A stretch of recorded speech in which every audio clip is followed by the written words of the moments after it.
Hi hello welcome back to my YouTube channel Sandhya cooking and vlogs. ನಮಸ್ಕಾರಗಳು ಎಲ್ಲರಿಗೂ. ಇವತ್ತು ಬೆಳಗ್ಗೆ ಅಡುಗೆ ಸ್ಟಾರ್ಟ್ ಮಾಡ್ಕೊಬಿಟ್ಟಿದ್ದೀನಿ 10 ಗಂಟೆಗೆ. ಇವತ್ತು ಸಂಡೇ ಆಗಿರುತ್ತೆ. ಇವತ್ತು ಸಂಡೇ ದಿವಸದ ಬ್ಲಾಗ್ ಆಗಿರುತ್ತೆ. ಅಪ್ಲೋಡ್ ಮಾಡೋಕ್ಕೆ ಸ್ವಲ್ಪ ಡಿಲೇ ಆಯಿತು, ಎಡಿಟಿಂಗ್ ಎಲ್ಲ ಮಾಡೋದು. ಈ ಸಂಡೇ ಅಂತ ಹೇಳಿಬಿಟ್ಟು ಫ್ರಾನ್ಸ್ ತೊಗೊಂಬಂದಿದ್ರು. ಫ್ರಾನ್ಸನ್ನು ತಿರ್ಗಾ ಫಿಶ್ ತಂದಿದ್ರು. ಹಿಡ್ಕೊಂಡು ಮಾಡೋಣ ಅಂತ ಎಲ್ಲ ಜೋಡಿಸಿಟ್ಕೊತಾ ಇದ್ದೀನಿ. ಈಗಂತೂ ಕರೆಂಟ್ ಹೋಗಿ ಬರ್ತಾಯಿದೆ. ಹಾಗಾಗಿ ಫಸ್ಟು ಮಿಕ್ಸಿಗೆ ಹಾಕ್ಕೊಬಿಡೋಣ. ಫಿಶ್ ಕರಿ ಮಾಡೋದಕ್ಕೂ ತಿರ್ಗಾ ಬಿರಿಯಾನಿಗೆ ಮಸಾಲೆ ಕೂಡ ರೆಡಿ ಮಾಡ್ಕೊಳೋಣ ಅಂತ ಹೇಳಿಬಿಟ್ಟು ಎಲ್ಲ ಹಚ್ಚಿ ರೆಡಿ ಮಾಡ್ಕೊತಾ ಇದ್ದೀನಿ. ಇನ್ನೊಂದೇನಂದರೆ ಇವಾಗ ಕರೆಂಟ್ ಅಂತೂ ಇಲ್ಲಿ ಜಾಸ್ತಿ ತೆಗಿತಾ ಇದ್ದಾರೆ. ಇವಾಗ ಮಿಕ್ಸಿಗೆ ಹಾಕೋ ಟೈಮ್ಗೆ ಹೋಗ್ಬಿಡುತ್ತೆ. ಸ್ಕೂಲಿಗೆ ಮಾಡ್ಕೋಬೇಕಾದ್ರೂ ಅಷ್ಟೇ ಹಂಗೆ ಆಗ್ತಾಯಿದೆ. ಕರೆಂಟ್ ಹಗಲೆಲ್ಲ ತೆಗಿತಾ ಇರ್ತಾರೆ. ಹಾಗಾಗಿ ಫಸ್ಟ್ ಮಿಕ್ಸಿಗೆ ಹಾಕ್ಕೊಬಿಡೋಣ ಕರೆಂಟ್ ಇದ್ದಾಗೆ ಅಂತ ಹೇಳ್ಬಿಟ್ಟು ಹಾಕ್ಕೊತಾ ಇದ್ದೀನಿ. 1 ಹಿಡಿಯಷ್ಟು ಕೊತ್ತಂಬರಿ ಸೊಪ್ಪು, ಒಂದು ಸ್ವಲ್ಪ ಪುದೀನ ಸೊಪ್ಪು ಹಾಕ್ಕೊಂಡಿದ್ದೀನಿ. ಹಸಿಮೆಣ್ಸಿನ್ಕಾಯಿ ಒಂದು 4ರಿಂದ 5 ಹಾಕ್ಕೊಂಡಿದ್ದೀನಿ. ಶುಂಠಿ ಬೆಳ್ಳುಳ್ಳಿ, ಪಾಲಕ್ ಕೂಡ ಹಾಕ್ಕೊತಾ ಇದ್ದೀನಿ. ಪಾಲಕ್ ಹಾಕೋದ್ರಿಂದ ಡಿಫ್ರೆಂಟ್ ಟೇಸ್ಟ್ ಬರುತ್ತೆ ಬಿರಿಯಾನಿ ಬಂದು. ನಾನಿಲ್ಲಿ ಪ್ರಾನ್ಸ್ ಬಿರಿಯಾನಿಗೆ ರೆಡಿ ಮಾಡ್ಕೊತಾ ಇದ್ದೀನಿ. ಈರುಳ್ಳಿ ಸ್ವಲ್ಪ ಹಾಕ್ಕೊತಾ ಇದ್ದೀನಿ. 1 ಹಿಡಿಯಷ್ಟು ಟೊಮೊಟೊ ಹಾಕ್ಕೊತಾ ಇದ್ದೀನಿ. 1 ಮೀಡಿಯಮ್ ಗಾತ್ರದ ಟೊಮೊಟೊ ಹಾಕ್ಕೊಂಡಿದ್ದೀನಿ. ತುಂಬ ಟೇಸ್ಟಿಯಾಗಿರುತ್ತೆ. ಅದಕ್ಕೆ ರುಬ್ಕೊಳ್ಳೋಣ ಅಂತ ಹೇಳಿಬಿಟ್ಟು ರುಬ್ಬಿ ಇಟ್ಕೊಂಡಿದ್ದೀನಿ.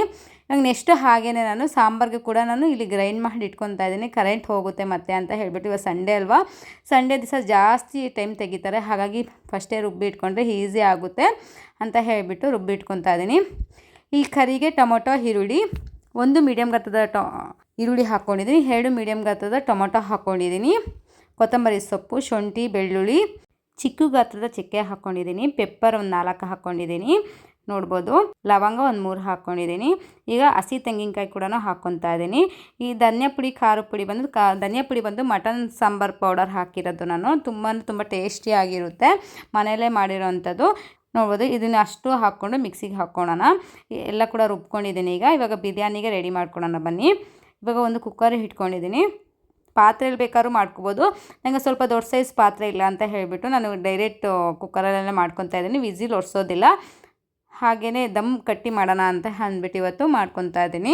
ಪಲಾವ್ ಸ್ಪೈಸಸ್ ಎಲ್ಲ ಹಾಕ್ಕೊತಾ ಇದ್ದೀನಿ. ಪಲಾವ್ ಎಲೆ, ಚಕ್ಕೆ, ಲವಂಗ, ಏಲಕ್ಕಿ, ಸ್ಟಾರ್ ಮೊಗ್ಗು, ಕಸ್ತೂರಿ ಮೆಂತಿ ಇಷ್ಟು ಹಾಕ್ಕೊಂಡು ಚೆನ್ನಾಗಿ ಫ್ರೈ ಮಾಡ್ಕೋಬೇಕು. ಸ್ಮೆಲ್ ಚೆನ್ನಾಗಿ ಬರುತ್ತೆ ಹಾಕ್ತಾನೆ. ನೋಡ್ಬೋದು. ಎಣ್ಣೆ ಕಾದ್ಮೇಲೆ ಪಲಾವ್ ಸ್ಪೈಸಸ್ ಎಲ್ಲ ಹಾಕ್ಕೊಂಡು ಇವಾಗ ಚೆನ್ನಾಗಿ ಫ್ರೈ ಆಗಿದೆ. ಇವಾಗ ಈರುಳ್ಳಿ ಹಾಕ್ಕೊಂಡು ಚೆನ್ನಾಗಿ ಫ್ರೈ ಮಾಡ್ಕೋಬೇಕು. ಸ್ವಲ್ಪ ಸಾಫ್ಟ್ ಆಗೋವರೆಗೂ ಫ್ರೈ ಮಾಡಿಕೊಂಡ್ರೆ ಆಗುತ್ತೆ. ಬೇಗ ಹಾಕಬೇಕು ಅಂದರೆ ಸಾಫ್ಟ್, ಇವಾಗ ಟೊಮೊಟೊ ಈರುಳ್ಳಿ ಎಲ್ಲ ಬೇಗ ನಮಗೆ ಸಾಫ್ಟ್ ಆಗಬೇಕು ಅಂದರೆ ಉಪ್ಪು ಹಾಕಿ ಫ್ರೈ ಮಾಡೋದ್ರಿಂದ ಬೇಗನೆ ಆಗುತ್ತೆ. ಇದೊಂದು ಟಿಪ್ಸು. ಈಗ ಸ್ವಲ್ಪ ಈರುಳ್ಳಿ ಎಲ್ಲ ಸಾಫ್ಟ್ ಆದಮೇಲೆ ಸ್ವಲ್ಪ ಪುದೀನ ಸೊಪ್ಪು ಹಾಕ್ಕೊತಾ ಇದ್ದೀನಿ. ಪುದೀನ ಹಾಕೊಂಡ್ರೆ ಟೇಸ್ಟ್ ಚೆನ್ನಾಗಿರುತ್ತೆ. ನಾವು ಆಲ್ರೆಡಿ ರುಬ್ಬಕ್ಕೆ ಕೂಡ ಹಾಕಿದ್ವಿ. ಫ್ರೈಗೂ ಕೂಡ ಸ್ವಲ್ಪ ಹಾಕ್ಕೊತಾ ಇದ್ದೀನಿ, ಚೆನ್ನಾಗಿ ಬರುತ್ತೆ ಅಂತ ಹೇಳಿಬಿಟ್ಟು. ಈಗ ನಾನು ಇವಾಗ 2 ಮೀಡಿಯಮ್ ಗಾತ್ರದ ಟೊಮೊಟೊ ಹಾಕ್ಕೊತಾ ಇದ್ದೀನಿ. ನಾವು ರುಬ್ಬಕ್ಕೂ ಕೂಡ 1 ಹಾಕ್ಕೊಂಡಿದ್ದೆ. ಇಲ್ಲಿ ನಾನು 2 ಮೀಡಿಯಮ್ ಗಾತ್ರದ ಫ್ರೈಗೆ ಹಾಕ್ಕೊಂಡಿದ್ದೀನಿ ಟೊಮೊಟೊನ ಅಷ್ಟೇ ಸಾಫ್ಟ್ ಆಗೋವರೆಗೂ ಫ್ರೈ ಮಾಡ್ಕೊತಾ ಇದ್ದೀನಿ. ನೋಡ್ಬೋದು. ಈಗ ಟೊಮೊಟೊ ಸ್ವಲ್ಪ ಸಾಫ್ಟ್ ಆದರೆ ಸಾಕಾಗುತ್ತೆ, ತುಂಬ ಸಾಫ್ಟ್ ಆಗಬೇಕು ಅಂತ ಏನಿಲ್ಲ. ಇದನ್ನೆಲ್ಲ ನಾವು ಫ್ರೈ ಮಾಡಬೇಕಾದ್ರೆ ಅದ್ರ ಜೊತೆಗೇ ಆಗುತ್ತೆ. ಈಗ ನಾನು ಫ್ರಾನ್ಸ್ ಇವಾಗ ಅರಿಶಿನ ಸ್ವಲ್ಪ ಉಪ್ಪು ಹಾಕಿ ಒಂದು ಅರ್ಧ ಗಂಟೆ ಮ್ಯಾರಿನೇಟ್ ಮಾಡೋಕ್ಬಿಟ್ಟಿದೆ. ಅದರಲ್ಲಿ ಏನೇ ಒಂದು ಬ್ಯಾಕ್ಟೀರಿಯಾ ಇದ್ದರೂ ಎಲ್ಲ ಹೋಗಲಿ ಅಂತ ಹೇಳಿಬಿಟ್ಟು ಆ ಥರ ಮಾಡ್ತೀನಿ ನಾನು. ಟೊಮೊಟೊ ಕೂಡ ಇವಾಗ ಲೈಟಾಗಿ ಫ್ರೈ ಆಗಿದೆ. ಇವಾಗ ಫ್ರಾನ್ಸನ್ನು ತೊಳೆದ್ಬಿಟ್ಟು ಇನ್ನೊಂದು ಸರಿ ನಾನು ಅರಿಶಿನ ಉಪ್ಪೆಲ್ಲ ಹಾಕಿದ್ನಲ್ಲ, ಇವಾಗ ತೊಳೆದ್ಬಿಟ್ಟು ಹಾಕ್ಕೊತಾ ಇದ್ದೀನಿ ಇನ್ನೊಂದು ಸರಿ. ಇವಾಗ ಅರ್ಧ kg ಫ್ರಾನ್ಸನ್ನು ನಾನು ಹಾಕ್ಕೊತಾ ಇದ್ದೀನಿ. ಚೆನ್ನಾಗಿ ಮಿಕ್ಸ್ ಮಾಡ್ಕೋಬೇಕು. ಹಾಕಿದ್ಮೇಲೆ ಸ್ವಲ್ಪ ಉಪ್ಪು ಹಾಕಿದ್ದೀವಲ್ಲ, ಬೇಗನೆ ಅದರಲ್ಲಿ ಇವಾಗ ಏನಂದರೆ ಚಿಕನ್ನು, ಮಟನ್ನು ಅದೊಂದು ಸ್ವಲ್ಪ ಹಿಂಗೆ ನಾವು ಫ್ರೈ ಮಾಡ್ತಾನೆ ಅದು ದೊಡ್ಡ ಆಗಿಬಿಡುತ್ತೆ, ದಪ್ಪ ಆಗಿಬಿಡುತ್ತೆ. ಆದರೆ ಇದು ಆ ಥರ ಎಲ್ಲ ಆಗೋದಿಲ್ಲ. ನಾವು ಎಷ್ಟೇ ಬೇಯಿಸಿದ್ರು ಕೂಡ ಹಂಗೇ ಇರ್ತದೆ. ಇದು ನನಗೆ ಫಸ್ಟ್ ಟೈಮ್ ಮಾಡ್ಬೇಕಾದ್ರೆ ಹಾಗೆ ಕನ್ಫ್ಯೂಸ್ ಆಗೋಯ್ತು, ಬೆಂದೈತೋ ಇಲ್ಲ ಅಂತಲೇ ಗೊತ್ತಾಗ್ತಿರ್ಲಿಲ್ಲ. ನಾವು ಚಿಕನ್ ಪೀಸಲ್ಲಿ ಹಿಂಗೆ ಕೈಯಲ್ಲಿ ಹಿಂಗೆ ನೋಡ್ತೀವಿ ಬೆಂದಿದೆ ಇಲ್ಲ ಅಂತ. ಬಟ್ ಇದೆಲ್ಲ ಹೆಂಗೆ ಗೊತ್ತಾಗೋದಿಲ್ಲ. ನೋಡಿ ಎಷ್ಟೇ ದಪ್ಪನೇ ಆಗೋದದು. ಇವಾಗ ಫ್ರೈ ಮಾಡಿದ್ದೀನಲ್ಲ ಅಷ್ಟು ದಪ್ಪ ಆಗುತ್ತೆ ಅಷ್ಟೇ. ಬೆಂದಮೇಲೆ ಕೂಡ ಹಾಗೇ ಅನ್ನಿಸ್ತಾ ಇರುತ್ತೆ, ತಿನ್ನೋದಕ್ಕೆ ಚೆನ್ನಾಗಿರುತ್ತೆ. ಆದರೆ ನೋಡಿ ಇವಾಗ ಫ್ರೈ ಆಗಿದೆ. ನಾವು ಮಾಡಿಟ್ಟಿರುವಂತಹ ಪೇಸ್ಟನ್ನು ಇವಾಗ ಮಿಕ್ಸ್ ಮಾಡ್ಕೊಳ್ಳೋಣ. ಚೆನ್ನಾಗಿ ಒಂದು 5-10 ನಿಮಿಷ ಚೆನ್ನಾಗಿ ನಾವು ಈ ಥರ ಫ್ರೈ ಮಾಡ್ಕೋಬೇಕು. ಅವಾಗ ತುಂಬಾ ಟೇಸ್ಟ್ ಚೆನ್ನಾಗಿರುತ್ತೆ. ನಾವು ಎಷ್ಟು ಚೆನ್ನಾಗಿ ಫ್ರೈ ಮಾಡ್ತೀವೋ ಅಷ್ಟು ಚೆನ್ನಾಗಿರುತ್ತೆ ಟೇಸ್ಟ್ ಕೂಡ. ಇವಾಗ ನಾವು ರುಬ್ಬಿದ್ವಲ್ಲ ಪಾಲಕ್, ಪುದೀನ ಸೊಪ್ಪು, ಕೊತ್ತಂಬರಿ ಸೊಪ್ಪು ಎಲ್ಲ ಹಾಕಿ ಪೇಸ್ಟು, ಅದನ್ನು ನಾನು ಇವಾಗ ಮಿಕ್ಸ್ ಮಾಡ್ಕೊತಾ ಇದ್ದೀನಿ. ಮಸಾಲೆ ಎಲ್ಲ ಹಾಕಿದ್ಮೇಲೆ ಚೆನ್ನಾಗಿ ಮಿಕ್ಸ್ ಮಾಡ್ಕೋಬೇಕು. ಇವಾಗ ಅದು ನೀರು ಅನ್ನಿಸ್ತಾ ಇದೆಯಲ್ಲ, ಅದು ಸ್ವಲ್ಪ ಹಿಂಬ್ರಕೋಬೇಕು. ಹಸಿ ವಾಸನೆ ಎಲ್ಲ ಚೆನ್ನಾಗಿ ಹೋಗೋವರೆಗೂ ನಾವು ಫ್ರೈ ಮಾಡ್ಕೋಬೇಕಾಗುತ್ತೆ. ನಾನಿವಾಗ ಚೆನ್ನಾಗಿ ಒಂದು 5 ನಿಮಿಷ ಚೆನ್ನಾಗಿ ಹಸಿ ವಾಸನೆ ಎಲ್ಲ ಹೋಗೋವರೆಗೂ ಫ್ರೈ ಮಾಡ್ಕೊಂಡಿದ್ದೀನಿ. ಈಗ ಇದಕ್ಕೆ 1.5 ಸ್ಪೂನ್ ಆಗೋಷ್ಟು ಧನಿಯಾ ಪುಡಿ ಹಾಕ್ಕೊತಾ ಇದ್ದೀನಿ. ಇವಾಗ ಸ್ವಲ್ಪ ಗರಂ ಮಸಾಲ ಕೂಡ ಹಾಕ್ಕೊತಾ ಇದ್ದೀನಿ. ನಾನಿಲ್ಲಿ ಅಂಗಡಿ ಗರಂ ಮಸಾಲ ಯೂಸ್ ಮಾಡಿದ್ದೀನಿ. ಖಾರದ ಪುಡಿ ಕೂಡ 1 ಸ್ಪೂನ್ ಹಾಕ್ಕೊಂಡಿದ್ದೀನಿ. ನಾವು ಹಸಿಮೆಣ್ಸಿನ್ಕಾಯಿ ಹಾಕಿದ್ದೀವಲ್ಲ ನೋಡಿಕೊಂಡು ಆ್ಯಡ್ ಮಾಡ್ಕೋಬೇಕಾಗುತ್ತೆ, ಅಂದರೆ ಖಾರ ಆಗಿಬಿಡುತ್ತೆ. ಇವಾಗ ನಮ್ಮ ಮನೇಲಿ ಮಕ್ಕಳು ಇರೋದ್ರಿಂದ ಸ್ವಲ್ಪ ಖಾರ ಕಮ್ಮಿನೇ ಇಡಬೇಕಾಗುತ್ತೆ, ತುಂಬ ಖಾರ ಇಟ್ಬಿಟ್ಟು ತಿನ್ನೋದಕ್ಕಾಗಲ್ಲ. ಅಂದರೆ ನಾನು ಈ ಥರ ಬಿರಿಯಾನಿ ಎಲ್ಲ ಮಾಡಬೇಕಾದ್ರೆ ಸ್ವಲ್ಪ ಖಾರನೇ ಇರ್ತೀನಿ, ಯಾಕಂದರೆ ತುಂಬ ಚೆನ್ನಾಗಿರುತ್ತೆ ಟೇಸ್ಟ್ ಅಂತ ಹೇಳ್ಬಿಟ್ಟು. ಖಾರ ಇದ್ದರೆ ಚೆನ್ನಾಗಿ ನಾನ್ ವೆಜ್ಗೆ ಅಂತ ಹೇಳ್ಬಿಟ್ಟು ಸ್ವಲ್ಪ ಖಾರನೇ ಮಾಡಿರ್ತೀನಿ. ಆದರೂ ತಿಂತಾರೆ, ಪರವಾಗಿಲ್ಲ. ಖಾರ ಸ್ವಲ್ಪ ತೀರಾ ಏನು ಕಮ್ಮಿ ತಿನ್ನೋದಿಲ್ಲ, ಪರವಾಗಿಲ್ಲ, ಮೀಡಿಯಮಾಗಿ ತಿಂತಾರೆ ಖಾರ. ನೋಡಿ ಇವಾಗ ಹಸಿ ವಾಸನೆ ಹೋಗಿದೆ. ನಾವು ಧನಿಯ ಪುಡಿ ಖಾರ ಪುಡಿ ಎಲ್ಲ ಹಾಕಿದ್ವಲ್ಲ ಅದೆಲ್ಲ ಕೂಡ ಸ್ಮೆಲ್ ಚೆನ್ನಾಗಿ ಹೋಗಿದೆ. ನಾನು ಇಲ್ಲಿ ಅಕ್ಕಿ ಆ್ಯಡ್ ಮಾಡ್ಕೊಂಡಿದ್ದೀನಿ, ಚೆನ್ನಾಗಿ ಫ್ರೈ ಆದಮೇಲೆ ಅದು ವೀಡಿಯೋದಲ್ಲಿ ಸ್ಕಿಪ್ ಆಗಿಬಿಟ್ಟಿದೆ. ಇವಾಗ ನಾನು 2.5 ಗ್ಲಾಸ್ ಅಕ್ಕಿಗೆ 4.25 ಗ್ಲಾಸ್ ನೀರು ಹಾಕಬೇಕಾಗುತ್ತೆ. ಅಂದರೆ ನಾನಿಲ್ಲಿ ಅರ್ಧ ಗ್ಲಾಸ್ ಮಸಾಲೆಗೆ ಹಾಕಿದ್ದ ಕಾರಣಕ್ಕೆ 2 ಗ್ಲಾಸ್ ನೀರು ಹಾಕ್ಕೊಂಡಿದ್ದೀನಿ. ಇನ್ನೂ 2 ಗ್ಲಾಸ್ ಕಾಯಿ ಹಾಲು ಹಾಕ್ಕೊತಾ ಇದ್ದೀನಿ. ಅದು ಯಾವ ಟೈಮಲ್ಲಿ ಹಾಕಬೇಕು ಅಂತ ಹೇಳ್ತೀನಿ. ಕಾಯಿ ಹಾಲು ಇವಾಗ ನಾವು ಕುಕ್ಕರಲ್ಲಿ ಮಾಡ್ತಾಯಿದ್ರು ಕೂಡ ಪಾತ್ರೆ ಮೆಥಡಲ್ಲೇ ಮಾಡ್ತಾ ಇರೋದು, ದಮ್ ಕಟ್ಟೋದು, ಹಂಗಾಗಿ ಕುಕ್ಕರನ್ನು ವಿಸಿಲ್ ಓಡಿಸ್ಕೊತಾ ಇಲ್ಲ. ಇವಾಗ ಚೆನ್ನಾಗಿ ಕುದಿ ಬರೋವರೆಗೂ ಚೆನ್ನಾಗಿ ಕುದಿಸ್ಕೋಬೇಕಾಗುತ್ತೆ. ಇದು ಕುದಿಯೋಷ್ಟೊತ್ತಿಗೆ ನಾನು ಫಿಶ್ ಕರಿ ಕೂಡ ಮಾಡ್ಕೊಬೋದು ಅಂತ ಹೇಳ್ಬಿಟ್ಟು ಇನ್ನೊಂದು ಕಡೆ ಮಾಡ್ಕೊತಾ ಇದ್ದೀನಿ. ನಮ್ಮ ಅತ್ತೆ ಪಾಪ ಕಾಯಲ್ಲೆಲ್ಲ ಹಿಂಡ್ಬಿಟ್ಟು ಕೊಟ್ಟರು, ಅವರು ಅದನ್ನು ಹಾಕ್ತೀನಿ ಅಂತ ಹೇಳ್ಬಿಟ್ಟು ಅವ್ರು ಮಾಡ್ತಾಯಿದ್ದಾರೆ. ಇನ್ನೊಂದು ಕಡೆ ನಾನು ಫಿಶ್ ಕರಿ ಮಾಡ್ಕೊಬಿಟ್ರೆ ಈಸಿ ಆಗುತ್ತೆ, 1 ಅವರಲ್ಲಿ ಮುಗಿಯುತ್ತೆ ಅಂತ ಹೇಳಿಬಿಟ್ಟು. ನಾನು ಇನ್ನೂ ಹೇಳ್ಬೇಕಾದ್ರೆ ಸ್ನಾನ ಮಾಡ್ಕೊಂಡ್ಬಂದೆ, ಕರೆಂಟ್ ಹೋಗಿ ಬರ್ತಾಯಿದ್ದು ನೋಡಿ. ರೆಡಿ ಕೂಡ ಆಗಿಲ್ಲ, ಫಸ್ಟ್ ಮಾಡಿಬಿಡ, ನಾವು ಹೊಟ್ಟೆ ಹಸ್ಕೊಂಡ್ರೆ ಹುಡುಗರು ಅಂತ ಹೇಳಿಬಿಟ್ಟು ಫಸ್ಟ್ ಅಡುಗೆ ಮಾಡೋಕ್ಕೆ ಬಂದೆ, ಆಮೇಲೆ ಬೇರೆ ಕೆಲಸ ಮಾಡ್ಕೊಳೋಣ ಅಂತ ಹೇಳಿಬಿಟ್ಟು, ಆಮೇಲೆ ರೆಡಿ ಆದರೆ ಆಗುತ್ತೆ ಅಂತ ಹೇಳಿಬಿಟ್ಟು. ಇನ್ನು ನಾನು ಫಿಶ್ ಕರಿಗೆ ಮಸಾಲೆ ಎಲ್ಲ ರುಬ್ಕೊಂಡಿದ್ದಲ್ಲ, ಫಿಶ್ ಎಲ್ಲ ಹಾಕಿಬಿಟ್ಟು ಅದು ಕೂಡ ಹಸಿ ವಾಸನೆ ಎಲ್ಲ ಹೋಗೋವರೆಗೂ ಚೆನ್ನಾಗಿ ಫ್ರೈ ಮಾಡಿಕೊಂಡು ನೀರು ಹಾಕ್ಕೊತಾ ಇದ್ದೀನಿ. ಇವಾಗ ನೋಡಿ ಇದಕ್ಕೆ ನಾವು ಈ ಹಂತದಲ್ಲಿ ಒಂದು 0.5% ಅಕ್ಕಿ ಬೆಂದಮೇಲೆ 2 ಗ್ಲಾಸ್ ಆಗೋಷ್ಟು ನಾನು ಕಾಯಲ್ಲಿ ಕೂಡ ಆ್ಯಡ್ ಮಾಡ್ಕೊಂಡಿದ್ದೀನಿ. ಈ ಥರ ಮಾಡೋದ್ರಿಂದ ಟೇಸ್ಟ್ ಕೂಡ ಚೆನ್ನಾಗಿರುತ್ತೆ ಅಂತ ಹೇಳ್ಬಿಟ್ಟು ನಮ್ಮತ್ತೆ. ನಾನು ಫಸ್ಟೆಲ್ಲ ಏನು ಮಾಡ್ತಿದ್ದೆ, ಕುದಿ ಬಂತಾನೆ ಇವಾಗ ನಾರ್ಮಲಾಗಿ ಕುಕ್ಕರ್ ಪ್ರೊಸೆಸ್ ಮಾಡ್ಬೇಕಾದ್ರೆ ಆ ಥರ ಡೈರೆಕ್ಟ್ ಹಾಕ್ತಿದ್ದೆ. ಆದರೆ ಈ ಸರಿ ನಾನು ಪಾತ್ರೆ ಮೆಥಡಲ್ಲಿ ಮಾಡ್ತಾ ಇರೋದ್ರಿಂದ 0.5% ಬೇಯೋವರೆಗೂ ಬಿಟ್ಟು ಆಮೇಲೆ ಈ ಥರ ನಿಧಾನಕ್ಕೆ ಹಿಂಗೆ ತಿರ್ಸ್ಕೊತಾ ಇದ್ದೀನಿ. ಕಾಯೆಲ್ಲ ಹಾಕ್ಬಿಟ್ಟು 2 ಗ್ಲಾಸ್ ಕಾಯಲ್ಲಿ ಆ್ಯಡ್ ಮಾಡಿ ಹಿಂಗೆ ರೊಟೇಟ್ ಮಾಡ್ಕೊತಾ ಇದ್ದೀನಿ. ಕೊನೆಯದಾಗಿ ಕೊತ್ತಂಬರಿ ಸೊಪ್ಪು ಹಾಕಿ ಒಂದು ರೊಟೇಟ್ ಮಾಡ್ಕೊತಾ ಇದ್ದೀನಿ ಚೆನ್ನಾಗಿ. ಇವಾಗ ಕೊನೆಯದಾಗಿ ಕೊತ್ತಂಬರಿ ಸೊಪ್ಪು ಹಾಕಿ ಒಂದು ರೊಟೇಟ್ ಮಾಡ್ಕೊತಾ ಇದ್ದೀನಿ. ನೋಡಿ ಇವಾಗ ಒಂದು 3/4% ಆಗಿದೆ.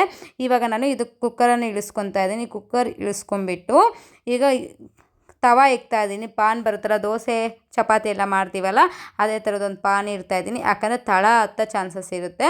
ದಮ್ ಕಟ್ಟಬೇಕಂದ್ರೆ ಈ ಥರ ಮಾಡಬೇಕಾಗುತ್ತೆ. ಅದಕ್ಕೆ ಹಂಗಾಗಿ ನಾನಿಲ್ಲಿ ದಮ್ ಕಟ್ಟೋಣ ಅಂತ ಹೇಳಿಬಿಟ್ಟು ಕೆಳಗಡೆ ಪಾನ್ ಇಟ್ಬಿಟ್ಟು ಈಗ ಕುಕ್ಕರ್ ಬಿಟ್ಟು ಈ ಥರ ಎಲ್ಲ ಫಸ್ಟು ಲೆವೆಲ್ ಮಾಡ್ಕೊತಾ ಇದ್ದೀನಿ. ರೈಸ್ ಎಲ್ಲ ಅಲ್ಟ್ಕೊಂಡಿತ್ತಲ್ಲ, ಹಾಗಾಗಿ ಫಸ್ಟ್ ಎಲ್ಲ ಕ್ಲೀನ್ ಮಾಡಿಕೊಂಡು ಈಗ ನಾನು ಕುಕ್ಕರನ್ನು ಕ್ಲೋಸ್ ಮಾಡ್ತಾ ಇದ್ದೀನಿ. ಬಟ್ ವಿಸಿಲ್ ಒಡ್ಸೋಲ್ಲ, ಪೂರ್ತಿಯಾಗಿ ಬೆಲ್ಟ್ ಹಾಕಿ ಕ್ಲೋಸ್ ಮಾಡಿದ್ದೀನಿ.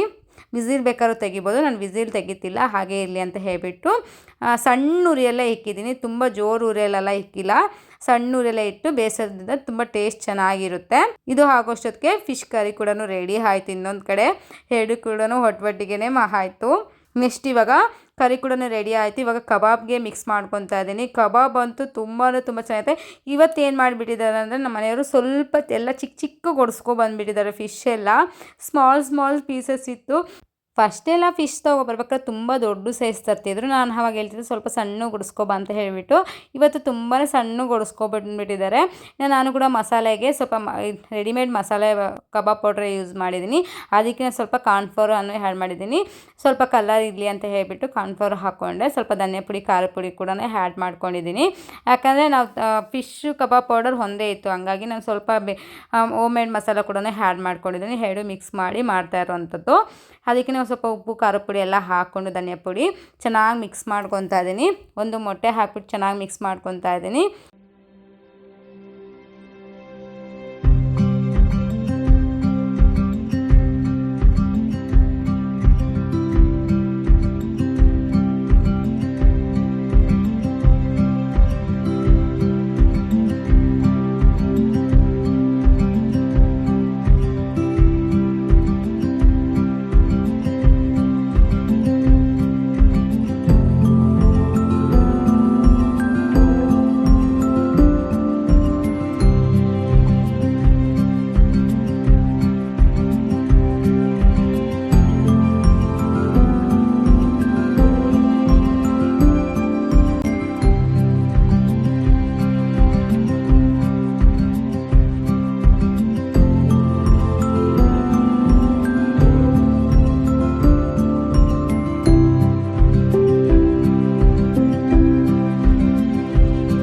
ಕಬಾಬ್ ಕೂಡ ಮಿಕ್ಸ್ ಮಾಡಿಬಿಟ್ಟು ಅದು ಕೂಡ ಮ್ಯಾರಿನೇಟ್ ಆಗಲಿ ಅಂತ ಹೇಳಿಬಿಟ್ಟು ಒಂದು ಅರ್ಧ ಗಂಟೆ ಫ್ರಿಜ್ಜಲ್ಲಿ ಇಟ್ಟಿದ್ದೀನಿ. ಅಷ್ಟರಲ್ಲಿ ಮುದ್ದೆ ಮಾಡ್ಕೊಬಿಡೋಣ ಅಂತ ಹೇಳ್ಬಿಟ್ಟು ಮುದ್ದೆ ಮಾಡ್ಕೊತಾ ಇದ್ದೀನಿ. ಆ ಮುದ್ದೆ ಮಾಡಿಬಿಟ್ಟು ಹಾಟ್ ಬಾಕ್ಸ್ ಹಾಕ್ಬಿಟ್ರು ಕೂಡ ಬೇಗನೆ ಆಗುತ್ತೆ ಅಂತ ಹೇಳಿಬಿಟ್ಟು ಮಾಡ್ಕೊತಾ ಇದ್ದೀನಿ. ನನಗೆ ಮುದ್ದೆ ತಳಿಸ್ಬೇಕಾರಂತೂ ಸುಸ್ತೇ ಆಗ್ತಿತ್ತು ಫಸ್ಟೆಲ್ಲ. ಆದರೆ ನಾನು ಈ ಥರ ನಿಂತ್ಕೊಂಡು ಮಾಡೋದ್ರಿಂದ ಸ್ವಲ್ಪ ಸುಸ್ತು ಕಂಟ್ರೋಲ್ ಆಗುತ್ತೆ. ಫಸ್ಟ್ ಕುತ್ಕೊಂಡು ನಾನು ಕೆಳಗಡೆ ಕುತ್ಕೊಂಡು ಬ್ಯಾಕ್ ಫ್ರ್ಯಾಕ್ಚರ್ ಆದಾಗೆಲ್ಲ ಮನೆಯಲ್ಲಿ ಎಲ್ಲ ಕೆಲಸನೂ ಮಾಡ್ತಿದ್ದೆ, ಆದರೆ ಫ್ರ್ಯಾಕ್ಚರ್ ಆದಾಗ ಮುದ್ದೆ ಮಾತ್ರ ತೊಳ್ಸೋದಕ್ಕಾಗ್ತಿಲ್ಲ. ಯಾಕಂದರೆ ನಾವು ಕೈ ಫುಲ್ ರೊಟೇಟ್ ಮಾಡಬೇಕಾಗುತ್ತೆ. ಬಟ್ ಅವ್ರು ಟೋಟಲ್ ಬೆಡ್ ರೆಸ್ಟ್ ಹೇಳಿದಿಂದ ನನಗೆ ಕೈ ಕೂಡ ಅಲ್ಲಾಡ್ಸೋದಕ್ಕಾಗ್ತಿರ್ಲಿಲ್ಲ, ಪೂರ್ತಿಯಾಗಿ ರೊಟೇಟ್ ಮಾಡಿ ಎಲ್ಲ ಮಾಡೋದಕ್ಕಾಗ್ತಿರ್ಲಿಲ್ಲ. ಮುದ್ದೆ ಒಂದೇ ಕಷ್ಟ ಆಗ್ತಿತ್ತು ಜಾಸ್ತಿ. ಮನೆ ಕೆಲಸ ಹೇಗೋ ಹಂಗೂ ಹಿಂಗೂ ಮಾಡಿಬಿಡ್ತಿದ್ದೆ, ಬಟ್ ಮುದ್ದೆ ಮಾಡೋದು ಮಾತ್ರ ತುಂಬ ಕಷ್ಟ ಆಗ್ತಿತ್ತು. ಹಾಗಾಗಿ ನಮ್ಮ ಮನೆಯವ್ರು ಕೂಡ ಹೆಲ್ಪ್ ಮಾಡೋರು ಮುದ್ದೆ ಮಾಡೋದಕ್ಕೆ. ಮುದ್ದೆ ಆಗೋಷ್ಟೊತ್ತಿಗೆ ನೋಡಿ ಬಿರಿಯಾನಿ ಕೂಡ ರೆಡಿ ಆಗಿದೆ ಪರ್ಫೆಕ್ಟಾಗಿ, ಎಷ್ಟು ಉದ್ದುದ್ರಾಗಿ ಆಗಿದೆ. ನಾನಿವತ್ತು ಫಸ್ಟ್ ಟೈಮ್ ಅನಿಸುತ್ತೆ ದಮ್ ಕಟ್ಟಿ ಮಾಡಿರೋದು. ಫಸ್ಟೆಲ್ಲ ನಾನು ಮಾಡ್ತಾನೇ ಇರಲಿಲ್ಲ, ಆದರೆ ಇವತ್ತು ಮಾಡೋಣ ಅಂತ ಅನ್ನಿಸ್ತು, ಹಾಗಾಗಿ ಮಾಡಿದೆ. ತುಂಬ ಚೆನ್ನಾಗಿದೆ. ಅಕ್ಕಿ ಕೂಡ ಪರ್ಫೆಕ್ಟಾಗಿ ಎಲ್ಲ ಕೂಡ ಬೆಂದಿದೆ. ನಾವು ಈ ಥರ ಪಾನ್ ಇಟ್ಟು ಮಾಡೋದ್ರಿಂದ ತಳ ಕೂಡ ಹತ್ತೋದಿಲ್ಲ. ಬಿರಿಯಾನಿ ಮಾಡ್ಬೇಕಾದ್ರೆ ನೋಡ್ಬೋದು ಎಷ್ಟು ಚೆನ್ನಾಗಿ ಆಗಿದೆ, ಉದ್ದುದ್ರಾಗಿ ಆಗಿದೆ. ಪ್ರಾನ್ಸ್ ಕೂಡ ಚೆನ್ನಾಗಿ ಬೆಂದಿದೆ ಪರ್ಫೆಕ್ಟಾಗಿ, ಎಲ್ಲೂ ಕೂಡ ತಳ ಹತ್ತಿಲ್ಲ. ನಾವು ಈ ಥರ ಪಾನ್ ಇಟ್ಟು ಮಾಡೋದ್ರಿಂದ ತಳ ಕೂಡ ಹತ್ತೋದಿಲ್ಲ ಕೆಳಗಡೆ. ಇಲ್ಲ ನಾವು ಡೈರೆಕ್ಟಾಗಿ ಹಾಗೆ ಇಟ್ಟಿದ್ದೀವಿ, ಕುಕ್ಕರ್ ಕ್ಲೋಸ್ ಮಾಡಿಟ್ರು ನಾವು ಎಷ್ಟೊಂದು ಸರಿ ನೀವು ನೋಡಿರ್ತೀರ, ನಾವು ಅನ್ನ ಎಲ್ಲ ಒಂದು ಸ್ವಲ್ಪ ಬಿಸಿ ಮಾಡ್ಕೊಳಕ್ಕೆಲ್ಲ ಹೋದಾಗ ತಳ ಹತ್ಬಿಡುತ್ತೆ ಡೈರೆಕ್ಟ್ ಹಾಗೆ ಇಡೋದ್ರಿಂದ. ಆ ಥರ ಟೈಮಲ್ಲಿ ನಾವು ಈ ಥರ ಪಾನ್ ಇಟ್ಬಿಟ್ಟು ಮಾಡೋದ್ರಿಂದ ತಳ ಕೂಡ ಹತ್ತೋದಿಲ್ಲ. ಇನ್ನು ಬಿರಿಯಾನಿ ಕೂಡ ಆಯಿತು, ಅದನ್ನು ತೆಗೆದುಬಿಟ್ಟು ಈಗ ನೆಕ್ಸ್ಟು ನಾನು ಕಬಾಬ್ ತೆಗೆಸ್ಕೊಬಿಡೋಣ ಮುದ್ದೆ ಬೇಯೋಷ್ಟೊತ್ತಿಗೆ ಅಂತ ಹೇಳಿಬಿಟ್ಟು ಎಣ್ಣೆ ಹಾಕ್ಕೊತಾ ಇದ್ದೀನಿ. ಈಗ ಎಣ್ಣೆ ಕಾದ್ಮೇಲೆ ಕಬಾಬ್ ಪೀಸಸ್ ಎಲ್ಲ ಹಾಕ್ಕೊಂಡು ಫ್ರೈ ಮಾಡ್ಕೊತಾ ಇದ್ದೀನಿ.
ಇನ್ನು ಕಬಾಬ್ ಕೂಡ ಆಯಿತು, ಬಿರಿಯಾನಿ ಎಲ್ಲ ಮಕ್ಳಿಗೆಲ್ಲ ಇಟ್ಕೊಟ್ಟು ಅವ್ರು ತಿಂತಾ ಇದ್ದಾರೆ ಆಲ್ರೆಡಿ.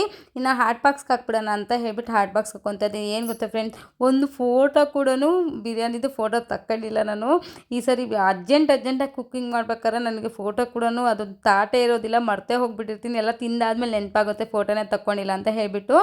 ಹಾಗೆಯೇ ಒಂದು ಪಾರ್ಸಲ್ ಕಳ್ಸೋದಿತ್ತು, ಹಾಗೆ ಬಿರಿಯಾನಿ ಎಲ್ಲ ಹಾಕಿಬಿಟ್ಟು ಪೋರ್ಟರಲ್ಲಿ ಬುಕ್ ಮಾಡಿ ಕಳಿಸ್ಕೊಡ್ತಾ ಇದ್ದೀನಿ. ತುಂಬ ಟೇಸ್ಟ್ ಚೆನ್ನಾಗಿತ್ತು. ಇನ್ನು ನಾನು ಪಾರ್ಸಲ್ ಇತ್ತಲ್ಲ, ಹಾಗಾಗಿ ಎಲ್ಲ ಅವ್ರಿಗೆ ಬಾಕ್ಸ್ಗೆಲ್ಲ ಹಾಕಿಬಿಟ್ಟು ಕಬಾಬು ಸಾಂಬಾರು ಇದೆಲ್ಲ ಬಾಕ್ಸ್ಗೆ ಹಾಕಿ ಅವರಿಗೆ ಪಾರ್ಸಲ್ ಕಟ್ ಕಳಿಸ್ತಾ ಇದ್ದೀನಿ. ನಾನು ಇವಾಗ ಪಾರ್ಸಲ್ ಎಲ್ಲ ಕೊಟ್ಟು ಫಸ್ಟ್ ನಂಗೆ ಯಾವಾಗ ತಿಂತೀನೋ ಅಂತ ಅನ್ನಿಸ್ಬಿಡ್ತಿತ್ತು. ಬೆಳಗ್ಗೆ ಸ್ವಲ್ಪ ಗಂಜಿ ಕುಡ್ದಿದ್ದೆ ಅಷ್ಟೇ ನಾನು, ತುಂಬಾ ಸುಸ್ತಾಕಿತ್ತು. ಅವರು ಪೋರ್ಟರಲ್ಲಿ ತೊಗೊಂಡು ಹೋದ್ರು ಪಾರ್ಸಲು. ನೋಡ್ಬೋದು ಹೇಗಿದ್ದೀನಿ ಅಂತ ಹೇಳಿಬಿಟ್ಟು. ಅಡುಗೆ ಎಲ್ಲ ಆಗೋವರೆಗೂ ಇದೇ ರೀತಿಯಲ್ಲೇ ಇದ್ದೀನಿ, ಒಂಚೂರು ಕೂಡ ರೆಡಿ ಆಗಿಲ್ಲ ನಾನು. ಬೇಗನೆ ಫ್ರೆಶ್ ಅಪ್ ಎಲ್ಲ ಆಗಿ ಸ್ನಾನ ಎಲ್ಲ ಮಾಡ್ಕೊಬಂದು ಅಡುಗೆ ಮಾಡೋದಕ್ಕೆ ಸ್ಟಾರ್ಟ್ ಮಾಡಿಬಿಟ್ಟೆ. ಇನ್ನು ಹುಡುಗರು ನಾನು ಅವ್ರಿಗೆ ಪೋರ್ಟರಲ್ಲಿ ಕಳಿಸೋ ಅಷ್ಟೊತ್ತಿಗೆ ನೋಡಿ ಆಲ್ರೆಡಿ ತಿಂದು ಕುತ್ಕೊಬಿಟ್ಟಿದ್ದಾರೆ. ಬಂದು ನೋಡಿದ್ರೆ ನಾನು ಮಕ್ಕಳು ತಿನ್ನೋದೆಲ್ಲ ವೀಡಿಯೋ ಮಾಡ್ಕೊಳ್ಳೋಣ ಅಂತ ಅಂದ್ಕೊಂಡೆ, ಬಟ್ ಅವ್ರು ಆಲ್ರೆಡಿ ಎಲ್ಲ ತಿಂದು ಮುಗಿಸ್ಬಿಟ್ಟಿದ್ರು. ನಮ್ಮ ಅತ್ತೆ ಎರಡು ಮಕ್ಕಳು ಎಲ್ಲರೂ ತಿಂದು ಎಲ್ಲ ತಟ್ಟೆ ಎಲ್ಲ ಖಾಲಿ ಆಗಿಬಿಟ್ಟಿತ್ತು ವೀಡಿಯೋ ಮಾಡೋಷ್ಟೊತ್ತಿಗೆ. ಅವರು ಎಲ್ಲ ತಿನ್ನೋ ಅಷ್ಟೊತ್ತಿಗೆ ಚೆನ್ನಾಗಿದೆ ಅಂತ ಹೇಳಿದ್ರು. ಹುಡುಗರು ಕೂಡ ತುಂಬ ಇಷ್ಟಪಟ್ಟು ತಿಂದರು. ನಾನು ಚಿನ್ಮಯ್ ಕೂಡ ನಾನು ಫೋಟೋದಲ್ಲಿ ಕೊಟ್ಟು ಬಂತಾನೆ, ಅವನು ಫಿಶ್ ಕಬಾಬ್ ಬೇಕು ಅಂತ ಹೇಳ್ಬಿಟ್ಟು ಬಾಕ್ಸ್ ಮಾತ್ರನೇ ಕಬಾಬ್ ಹಾಕ್ಕೊಂಡಿದ್ದೆ ಅವಲೇ ನಾನು. ಹಾಗಾಗಿ ಒಂದು ಕಡೆಯಿಂದ ಕ್ಲೀನ್ ಮಾಡ್ಕೊತಾ ಇದ್ದೀನಿ, ಇನ್ನೊಂದು ಕಡೆಯಿಂದ ಫಿಶ್ ಹಾಕ್ತಾಯಿದ್ದೀನಿ. ಅದು ಬಾಯ್ಲ್ ಅಷ್ಟೊತ್ತಿಗೆ ಅಡುಗೆ ಮನೆಯೂ ಹಂಗೆ ಕ್ಲೀನ್ ಆಗುತ್ತೆ, ತಿನ್ನೋದಕ್ಕೂ ಚೆನ್ನಾಗಿರುತ್ತೆ. ಆಮೇಲೆ ನನಗೇನಂದರೆ ಯೂಸ್ವಲಿ ಹೇಳ್ಬೇಕಂದ್ರೆ ಅಡುಗೆ ಮನೆ ಗಲೀಜಿದ್ದು ತಿನ್ನೋದಕ್ಕೆ ಒಂಥರ ಆಗುತ್ತೆ. ಅಯ್ಯೋ ಇಷ್ಟೊಂದೆಲ್ಲ ಗಲೀಜಿದೆಯಲ್ಲಪ್ಪ, ಇವಾಗ ನಾನು ಹೆಂಗಿದ್ರು ನಾನೇ ಮಾಡಬೇಕು, ಯಾರೂ ಇಲ್ಲ ಆಪ್ಷನ್ ಮಾಡೋದಕ್ಕೆ ಅಂತ ಹೇಳ್ಬಿಟ್ಟು ಫಸ್ಟ್ ಕ್ಲೀನ್ ಮಾಡಿ ಕುತ್ಕೊಬಿಟ್ರೆ ಆರಾಮಾಗಿ ನೆಮ್ಮದಿ ಕುತ್ಕೊಂಡು ತಿನ್ಬೋದು ಅನ್ನೋದು ನನ್ನ ಥಾಟು. ಹಾಗೆ ಕಬಾಬ್ ಮಾಡ್ತಾನೆ ಅಡುಗೆ ಮನೆ ಗಲೀಜು ಮಾಡಿದ್ನಲ್ಲ ಅದನ್ನೆಲ್ಲ ಒಂದು ಕಡೆಯಿಂದ ಕ್ಲೀನ್ ಮಾಡ್ಕೊಂಡು ಬಂದೆ. ಈ ಥರ ಮಾಡೋದ್ರಿಂದ ಬೇಗನೆ ಆಗಿಬಿಡುತ್ತೆ. ನಾನು ಯೂಸ್ವಲಿ ಹಿಂಗೆ ಮಾಡ್ತೀನಿ, ಯಾಕಂದರೆ ಒಂದು ಕಡೆಯಿಂದ ಕ್ಲೀನ್ ಮಾಡ್ತೀನಿ, ಇನ್ನೊಂದು ಕಡೆಯಿಂದ ಕೆಲಸ ಮಾಡ್ತಾಯಿರ್ತೀನಿ, ಕುಕ್ಕಿಂಗ್ ಮಾಡೋದು ಎಲ್ಲ ಹಂಗೆ ಮಾಡ್ತಾ ಕ್ಲೀನ್ ಮಾಡ್ಕೊಬಿಡ್ತೀನಿ, ಆವಾಗ ಈಸಿ ಆಗುತ್ತೆ. ಇನ್ನೊಂದು ಏನಂದರೆ ಫೋಟೋಸ್ ಏನು ತಗೊಂಡಿಲ್ಲ ನಾನು ಕುಕ್ಕಿಂಗ್ ಮಾಡಿರೋದು, ಇನ್ನು ವೀಡಿಯೋ ಮಾತ್ರ ಶೂಟ್ ಮಾಡ್ಕೊಂಡಿದ್ದೀನಿ. ಇನ್ನೊಂದು ಏನಂದರೆ ನಾನು ಕ್ಲೀನಾಗಿ ಕೂಡ ರೆಡಿ ಆಗಿಲ್ಲ, ಯಾರು ಕೂಡ ಏನೋ ಅಂದ್ಕೊಳ್ಳೋದಕ್ಕೆ ಹೋಗಬೇಡಿ.